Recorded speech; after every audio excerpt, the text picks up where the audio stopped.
This podcast is brought to you by North Carolina's electric cooperatives.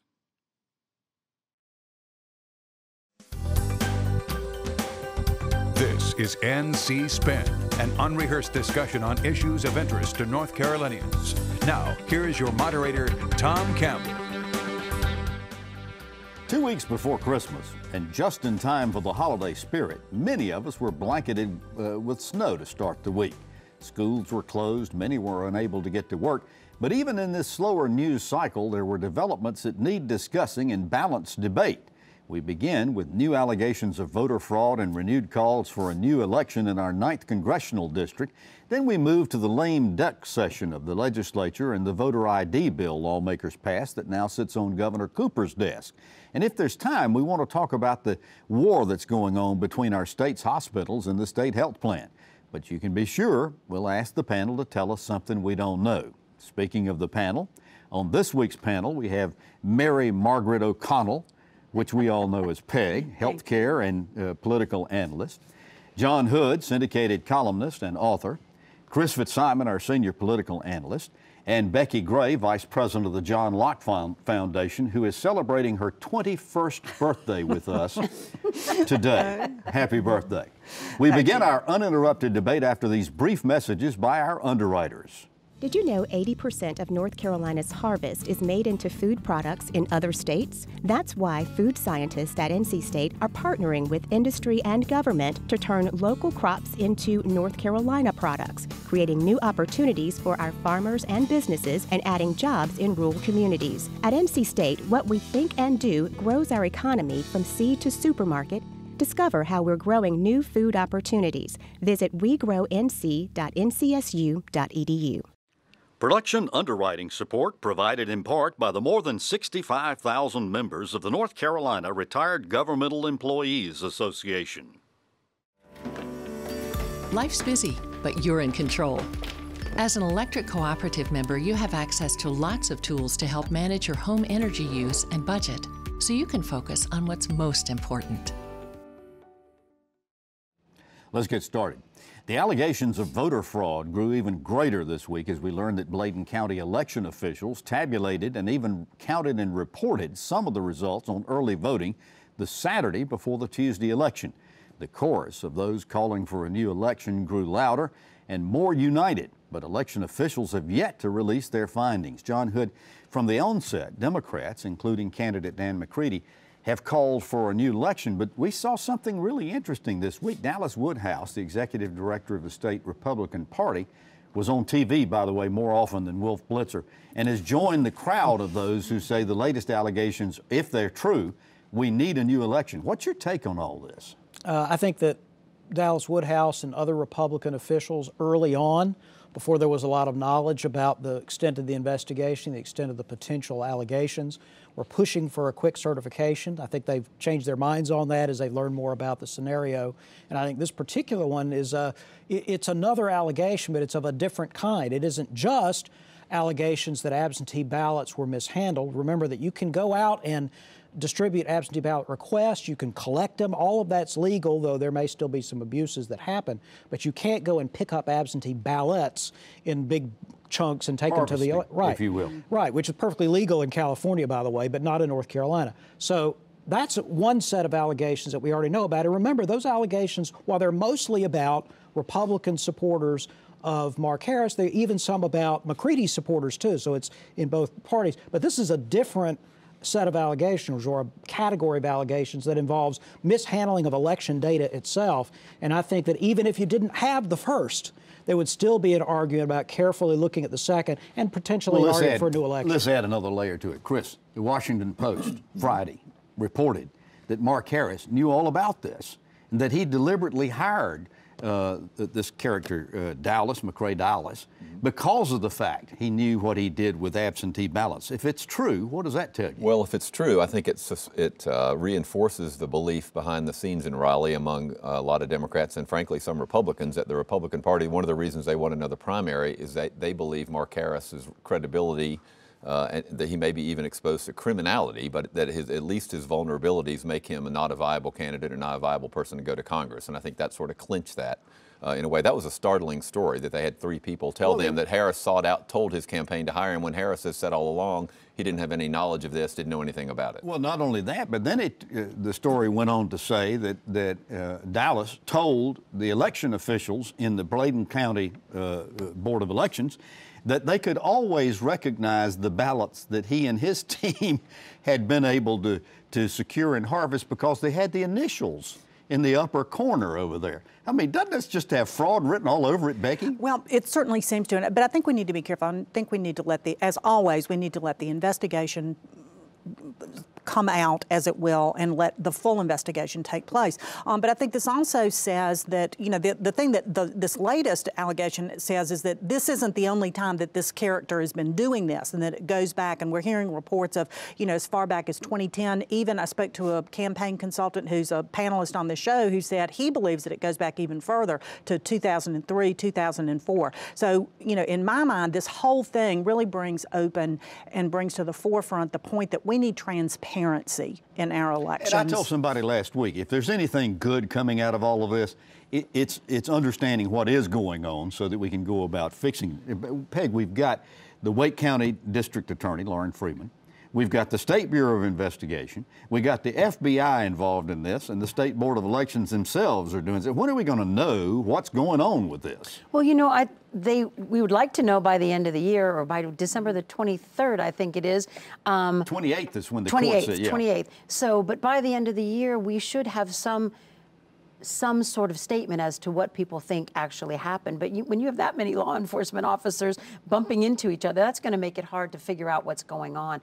And also, I mean, you know, the horrible tales of coming out of Bladen and Robeson County, those, I mean, Jim was elected 35 years ago, and that stuff was being talked about then. Really? So, I mean, Jim Long, your former, and remember, there were allegations of various kinds of misbehavior back in the 90s in those same counties in congressional races. Remember the race, I guess it was it Charlie Rose's race, where there was an actual investigation. They didn't ultimately take action because, among other things, the authorities said there weren't enough votes to turn the outcome.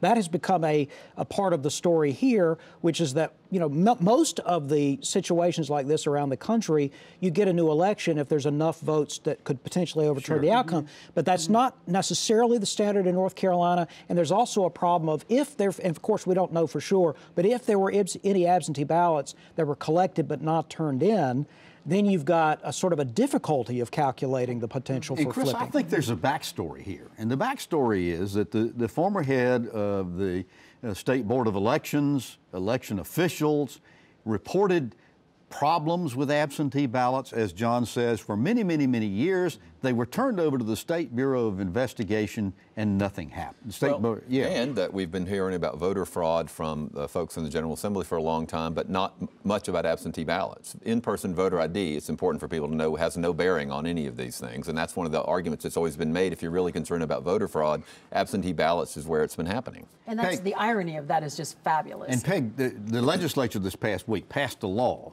saying, which is on the governor's desk, saying that they want a new primary election if the State Board of Elections rules that there is enough evidence to be able to warrant it. This kind of violates a state law, a statute that says that once an election is certified, and the primary election was, you can't go back and redo it. Well, what the General Assembly giveth, the General Assembly can take it away. A law is a law. They're in this circumstance, they're repealing that little bit of the law. So let's play what if here. We're going to have a new primary election. Are we going to see Robert Pittenger and Mark Harris in that for the Republicans? I think that's to be determined. And, you know, what happens in this investigation, you know, some of the allocations, this Washington Post that you alluded to earlier. A lot of speculation. Exactly. And, you know, if you open it back up, Robert Pittenger said during his primary and after the result of that he suspected that there were some problems. The State Board of Elections certified the election, but I think that he absolutely would have an interest in running again, and others as well. The Charlotte Observer reported this week that there are 3 or 4 other prominent Republicans in local politics in Charlotte that are considering the race, so this may be a crowded primary. Really? Well, you know, absolutely. So if it ends up being Pittenger McCready again, who wins? Well, You mean Pittenger, Harris and Pittenger McCready? Harris?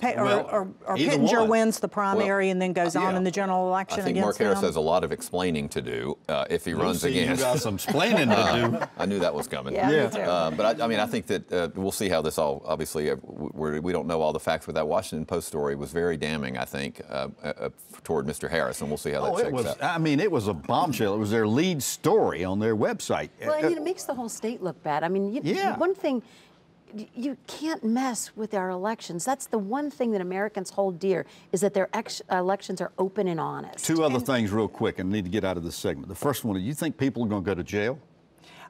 I don't know. We're certainly seems to be going that way. You've got two things. You've got the investigation about the impact of what's going to happen with the election result, and then you've got criminal investigations. Right, the other thing is that the legislature is bound and determined to try to fix absentee ballots. How do you do that, John? They're saying they want a photo ID, but I mean, as I said last week on the show, you got Joe Soldier over here in Afghanistan who's asking for an absentee ballot. Getting a photo ID going to be problematic, isn't it? I'm not sure it would be difficult to get somebody deployed in the field. That wouldn't be so hard. There might be other people for whom that would be more of a challenge, but there is already in the new law some tightening up on the absentee ballot requirements, and I think they should be looking at some kind of ID system. And in the long run, we all know that is how this is going to work. You're going to take a shot of yourself, or there's going to be some way to other countries have already invested more in ballot security, both absentee and in person, than we have. And if there are criminal penalties associated with these kind of things and this election fraud that we're seeing play out in North Carolina, I think those heavy criminal penalties will be a deterrent for people to do this. And other states seem to be able to have figured this out. We can do this here in North Carolina. Well, and certainly the legislature is going to be working on that as well as other subjects. When they came back into town right after the elections in November, there were predictions about all kinds of things that were going to be taking place, fixing the voter ID laws.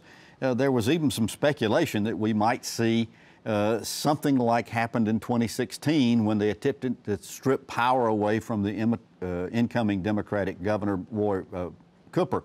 So far, this has been a pretty businesslike and, dare we say, collegial and cooperative session so far. Democrats were even consulted on the voter ID bill.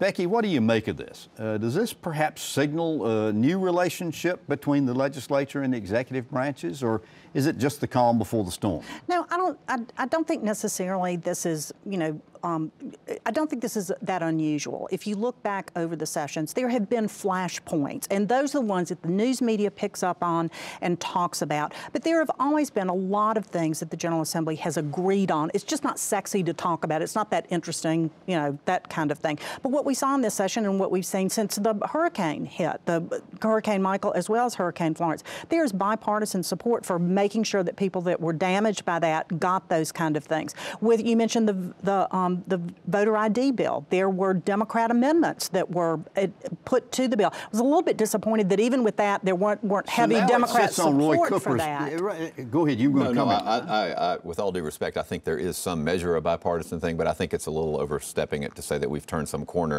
There was a 20-page technical correction bill introduced in a session that was supposed to be dealing just with constitutional amendments.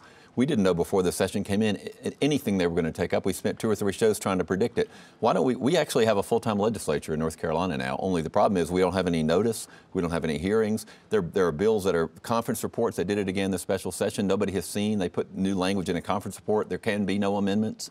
So I think we're a long way from having a bipartisan cooperation in the way the General Assembly works, and the public continues to be shut out completely. Interesting. So far as it goes, we've got the voter ID bill on Cooper's desk. We've got this new election bill so far as separating the State Board of Elections and the Ethics Commission and so forth like that, and the one containing information regarding the call for a primary election. What's Cooper going to do with them? Veto them? Pass them? Let them sit? He will not sign the voter ID bill, obviously. Will he not sign it, or will he veto it? I'm not sure. He might veto it just because that's where the Democratic heart is, but that won't succeed, I don't believe. And remember, we are now obligated to have voter ID. It's not a question of whether we should have it or not. That is the Constitution, the end. You have to implement it. Well, he repeated again last week. He didn't think we needed it. I understand, but that's the kind of opinion I express all the time, an opinion that has no legal force. That and $2.50 will buy you a cup of coffee. Still doesn't have any legal force. It's just his opinion. But on the elections board thing, that has moved back towards more or less where it was before, with some fairly modest and defensible changes. And so the people that work for Elaine Marshall just keep moving from one street address to another. It's the same people. And they're good people, the lobbying people, registration. I mean, and they're fabulous. And we, those of us who are registered lobbyists, worried what was going to happen. Fortunately, that crew went over there, and now they'll all come back. All right, I want to talk just a little bit about this voter ID bill, Peg, because there's still people who, the governor and other people who object to it. What do you find that's offensive in this voter ID bill? All of the requirements, I mean, driver's licenses, passports, military and veteran IDs, tribal enrollment cards, college student IDs, municipal and state employee IDs, ID cards the DMV issues, cards. Everything but cards signed from Epstein's mother on the Welcome Back Kotter show, if you remember that. Do that. So are there problems still with that? Well, you know, I mean, the issue is not the laundry list of valid voter identification means. It's, did we need it in the first place? And here we are, we're talking about... But that's a moot point, isn't it? Well... We passed the constitutional amendment. So... But we didn't need it in the first place. We now have filled the Constitution with one more thing that we didn't need, along with the hunting and fishing amendment. We didn't need it in the first place, and now we've just got more laws and more regulations, which my colleagues over here should be like, we don't need more laws and more regulations. Well, the hunting and fishing amendment does not increase law regulation. It's a weapon for reducing regulation. Yeah, well, but I really don't want to spend a lot of time on hunting and fishing here. Let's get back to some of this other stuff. Separating the State Board of Education election and the State Board of Ethics. So now, as Peg says, we're going to go back and we're going to separate this stuff to back at where it came from. The General Assembly has been working on this for 2 years, and how much money have we spent in court cases? How many legislative sessions have we had? And we're going to go back, for the most part, to where we were before this whole thing started, where when we've had this is the way our Board of Elections and Ethics have been running for a long time. I still don't get it. But this bill also abolishes 6 state commissions, as I understand it. Is that correct?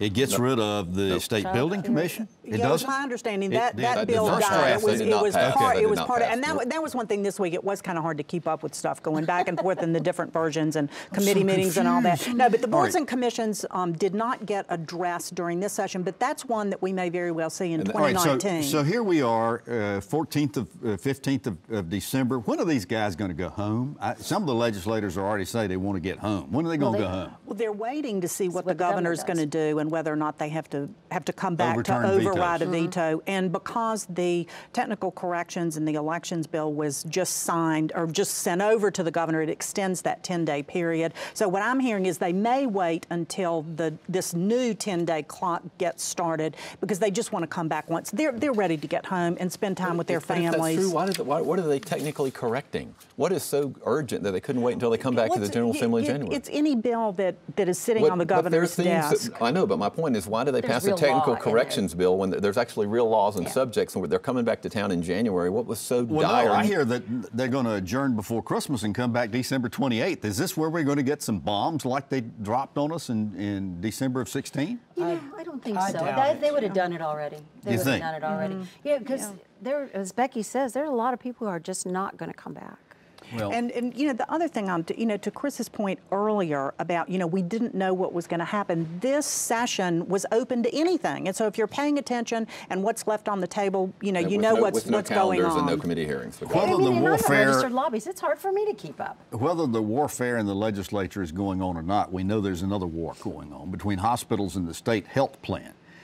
Not all is peace on earth and goodwill toward humankind at this season. Lost in the headlines of Snowmageddon is a war of words heating up between the hospitals and our state health plan and State Treasurer Dale Falwell, who administers that plan for, 800,000 people. Peg, as someone who really works in this healthcare arena, help us understand the brewing fight here.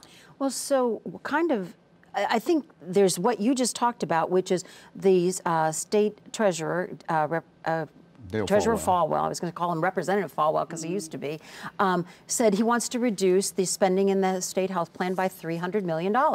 And so he kind of turned and said, hospitals, you got to give me that money. Well, the hospitals are like, whoa.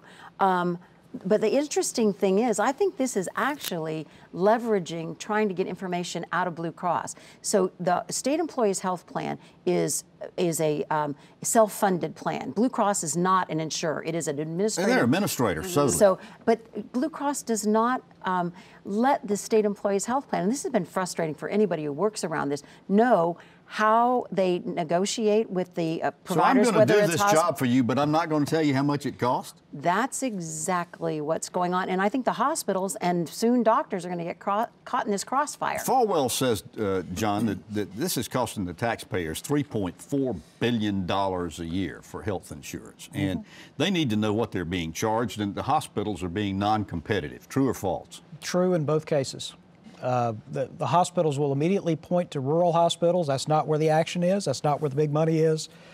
This is really about the hospitals versus the payers of the bills. Scenic and the state employees and a number of other groups are behind Falwell, saying, hey, it is time we found out some transparency here. I think we need more information, but as I said on the show a few weeks ago, I think we need to be careful. You can't take one part of the healthcare system and say we're going to get $300 million from the hospitals without having a ripple effect somewhere else in the health system. You have to look at it overall. It's easy to go after the hospitals, but they do, I think, have a legitimate point of view in terms of the care they do for folks who can't pay. The rural hospitals do have a problem, whether this is part of that or not. This is a very complicated system. It's a little bit odd to me that you'll just say, give us we need $300 million out of you guys without looking at the entire spectrum. But the hospitals have gone over to the General Assembly, as I understand it, to try to stop Falwell in this, because he has said what he's going to do is if they won't tell him what they're charging, he's going to tell them what they'll pay. It's the largest state health plan in the state. Well, and we saw that during this recent session. There was a bill that was drafted. It was never filed, but it was circulated that would have put a moratorium on this and prevented Dale Falwell from doing this. But this is about transparency. How much do these services cost? And if you don't know that, then it's kind of hard to budget, and it's kind of hard to make sure that all of those are. So, Peg, who's going to win here? You know, that I think on the short term, I think the hospitals will be able to forestall this. But I talked to members of the General Assembly, and they said they have been trying to get all the parties to come to the table, and the Republican legislators I talked to said the treasurer would not come to the table to talk about it. Wow. All right. Well, let's get to the part of the program that our viewers tell us that they enjoy. Here we are before Christmas, 2 weeks. Chris Fitzsimon, tell us something we don't know. Well, I hate to tell you this at Christmas, but this is the 6th anniversary of when 20 kids were murdered sitting at their seats in Connecticut in elementary school. It's been a little more than a year since 50 people were killed in Las Vegas and 500 people were killed. One of the things we talked about on the show after those, we could do something. We could ban bump stocks, which we should be allowed. I think everybody's in agreement. Guess what the federal government or Congress has done? Nothing. Wow. All right. Not one thing. Becki Gray, give us some birthday. Tell us something we don't know. Well, I have been following with interest for months this situation about Silent Sam and the conversation about what we should do about our Confederate history and monuments and those kind of things. And myself and others have advocated for more monuments rather than fewer. Was interested to learn this week that there was discovered in Clinton, North Carolina, a cemetery that has 50 or more African-American slave graves there. The city council met, Mayor Lou Starling voted to put the money for a monument or markers for this cemetery for these slave graves. They're getting estimates about $4,000. I was hoping before taping, to find a way that perhaps some of us could donate to that cause, but hope to have more information when I get it. Peg O'Connell, tell us something we don't know. So this is kind of a sad thing. These are all sort of bummer things for the end of the year, but the opioid crisis has caused a huge spike in the number of young people, children, being put into the foster care system. For years, that was a downward trend, and now it's an upward trend. And there are groups all across the state trying to help those young people. And there's one here in Wake County, it's called the Hope Center at Pullen, that helps young kids in foster care and then young kids aging out of foster care. Major crisis. It's bad. All right, John Hood, tell us something we don't know. North Carolina did not get good news from Apple regarding locations, but that's not really the main thing to be watching. The main thing to be watching are broader measures of the economy.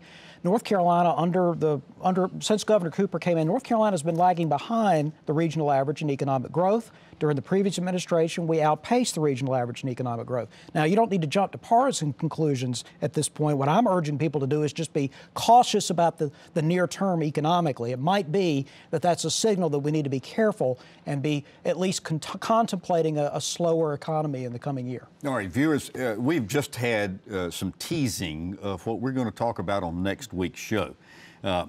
Here's a programming note for you. On our program on December 28th, we've got a special interview with Governor Roy Cooper, and you'll want to see that. And on our first show of the 2019 season, which will begin our 21st season of NC Spin, we've got an economist, a demographer, and 2 analysts who are going to predict what we can expect for 2019. So good things ahead. To stay informed all during this week, sign up for our free weekly email newsletter and give your feedback and read my weekly column. Be sure to visit our website, ncspin.com, or catch NC Spin on Facebook. And join us next week when we'll have more balanced debate for the Old North State. Until then, stay informed and watch out for the spin.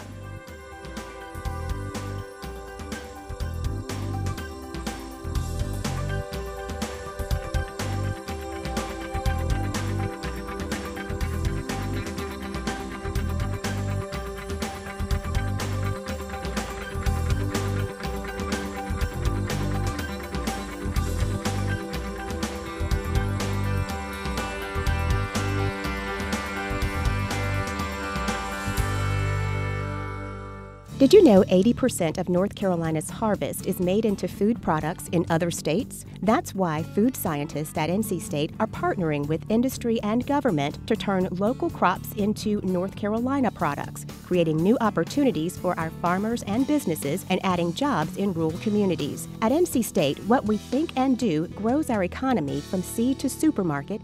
Discover how we're growing new food opportunities. Visit wegrownc.ncsu.edu. Production underwriting support provided in part by the more than 65,000 members of the North Carolina Retired Governmental Employees Association. Life's busy, but you're in control. As an electric cooperative member, you have access to lots of tools to help manage your home energy use and budget, so you can focus on what's most important. North Carolina Channel is made possible by the financial contributions of viewers like you who support the UNC TV network.